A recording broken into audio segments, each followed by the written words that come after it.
Requiem for the American Dream by Noam Chomsky is a concise and powerful analysis of how the American dream, which promised prosperity and opportunity for all, has been systematically dismantled over the past few decades. Chomsky argues that the concentration of wealth and power in the hands of a few elites has eroded democracy and created a society marked by inequality, exploitation, and disillusionment.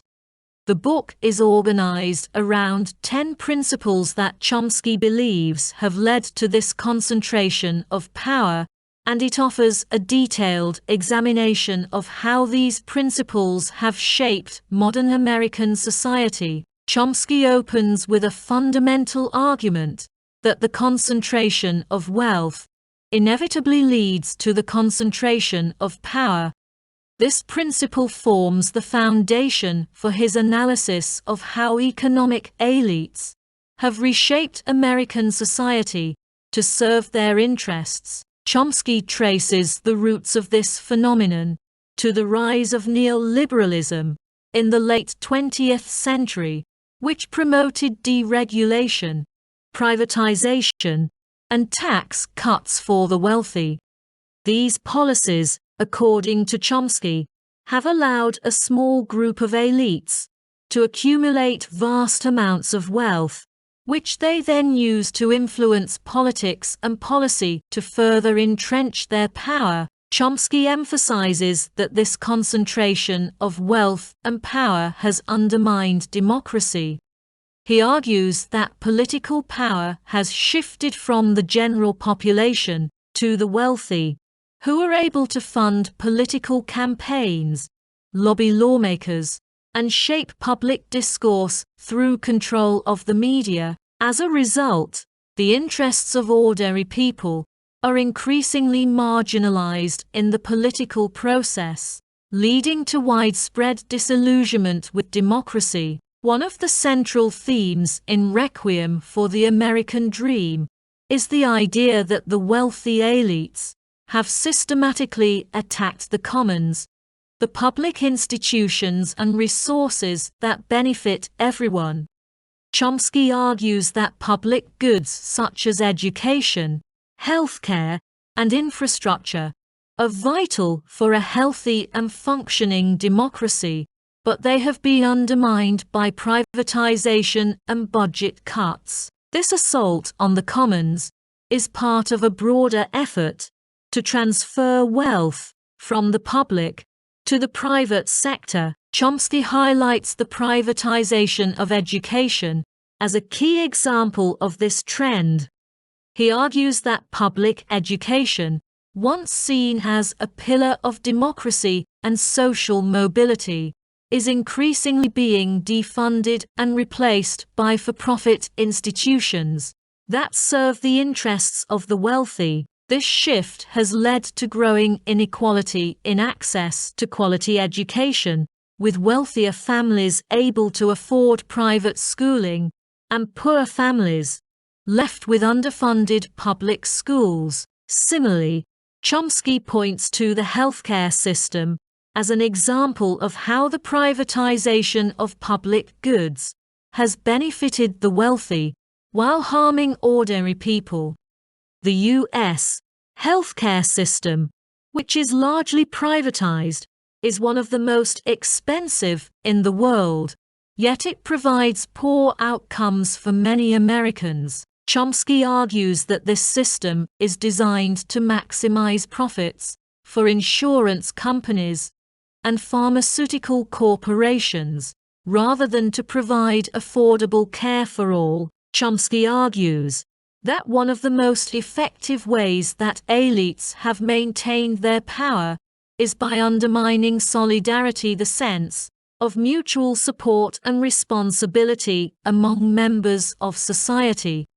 He contends that elites have promoted an individualistic ideology that encourages people to focus on their own success rather than on the well-being of their communities. This ideology, Chomsky argues, weakens social movements and makes it more difficult for people to organize against the injustices perpetrated by the wealthy. One of the main targets of this attack on solidarity has been labor unions.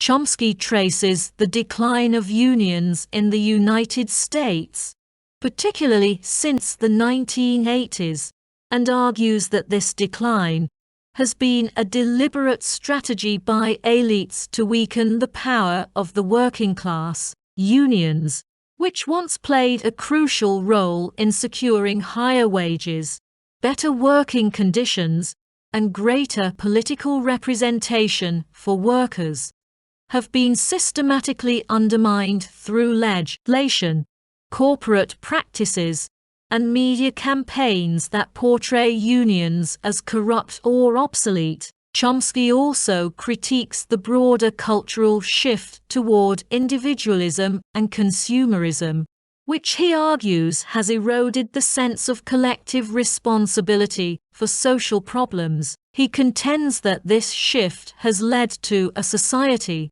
in which people are encouraged to see themselves as isolated individuals, competing for scarce resources, rather than as part of a larger community, working together for the common good. Chomsky explores the role of propaganda in shaping public opinion and maintaining the dominance of the elite.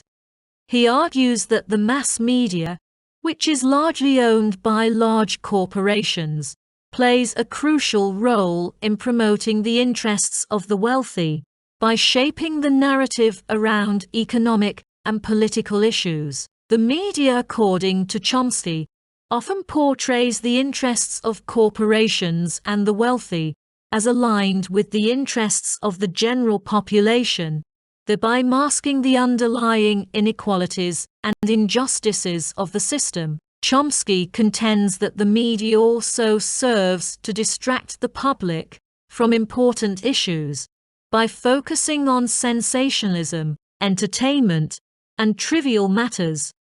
This manufacturing of consent, as Chomsky has described in his earlier works, ensures that the population remains passive and uninformed about the forces that shape their lives. By controlling the flow of information, elites are able to prevent the kind of mass mobilization that could threaten their power. Chomsky argues that one of the key strategies used by elites to maintain their power is the deliberate marginalization of the general population.